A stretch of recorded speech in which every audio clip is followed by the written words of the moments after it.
Hey guys, and welcome to another build review. Today we're taking a look at something completely different than last time. This is not gonna be a jungle build, but a Korean top lane one. And the crazy thing about it is that the guy who plays it has a 60% win rate in 131 games. Something to mention though is that he had 74% win rate in season 5 with a much better KDA as well. Before I go into detail, I also want to mention that there's always the possibility that he's just getting boosted, or he would play the same with any other build. But that's something that could always be the case. I'll talk about the laning phase, what comes after that, items, runes, masteries, and give my opinion on all these subjects. I would really appreciate it if you would do the same in the comments below.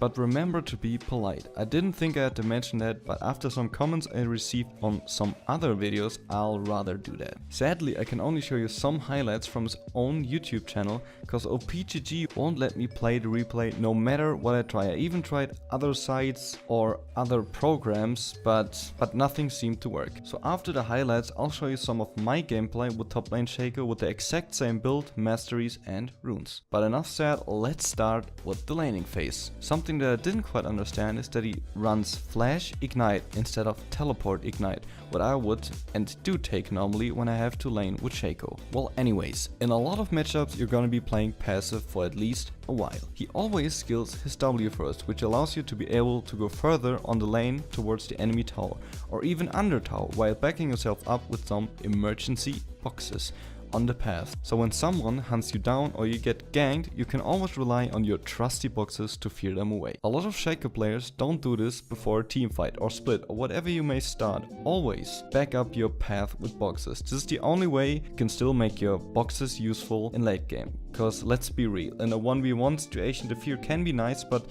a lot of times it just gets one shot by AoE or pretty much anything. Early I feel like you can work a lot with your boxes, just like with AP Shaco, to trap them into fear to get off free damage and also cancelling dashes or other skills with animations. If you bait them to use it, the box will interrupt them and the damage won't be dealt to you. That's a good way of winning a trade. Also try poking with your E, although in some matchups like Garen or Tam Kench for example, it's not worth because they'll just heal it up again. And you should rather just save up your mana for your Q for example. Of course, there's also the all-in with your Q, which is kinda risky cause you lose all your escapes other than maybe the boxes you stack behind you. The good thing about the way he plays is that now you have flash to get away. But I would still prefer teleport to split push better.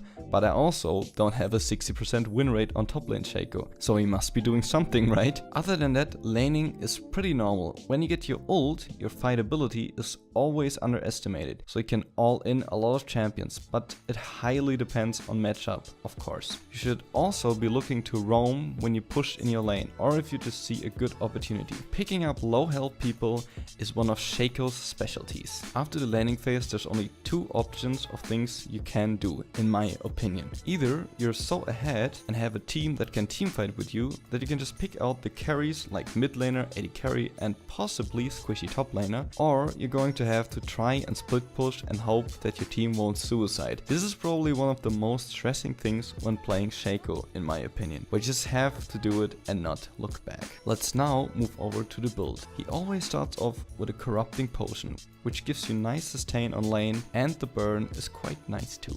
On his first back he gets timed or some parts of it, and maybe a pink ward. After that he goes for Ludicity boots, which I haven't seen a lot of Shaco players do. But the cooldown feels quite nice on lane, even though you run out of mana quick when using Q too much. Same as when clearing in jungle. He then builds out Tiamat into Titanic Hydra, followed by parts of Trinity Force. I prefer to get Sheen first for the extra burst, but every part can be useful in some situations. Those are pretty much his core items that he builds every time. After that, he either goes for more Moditas or full tank items like Deadman's, Randuin's for more armor and health, or Spirit Visage for more magic resistant health. In the end he runs it out by getting a Guardian's Angel. This is what he builds every time. The only thing that changes sometimes is when he gets extremely ahead. Then he sometimes gets a Dark Seal, which is pretty cocky. His masteries are just very standard Thunderlord ones.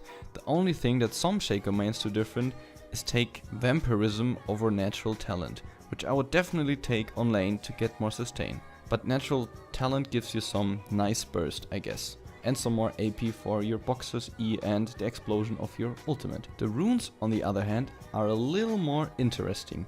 He goes for 8 mixed penetration, which means magic and armor penetration, and 1 crit rune for good fortune, of course. His seals are pretty standard, 9 armor. For Gliss, he uses 7 magic resist and 2 scaling magic resist. His quins are pretty standard as well, he takes 3 AD here. Some Shaco players also take attack speed, but both is being played a lot, I think. I really like the build and I think it's a viable option at the moment, in my opinion. And I will try some more top lane builds in the future and probably upload some videos. But what did you think about it? Be sure to leave your thoughts in the comments below. Tell me if you want me to do more of these kind of videos, or if you have any different ideas. I'm always open for those. Also wanted to mention, I stream in the evenings a lot of times. So if you want to swing by and enjoy some Shaco gameplay with me and maybe have a nice little chat or whatever you feel like, then yeah, you can just swing by. I hope you're having an amazing day. See ya.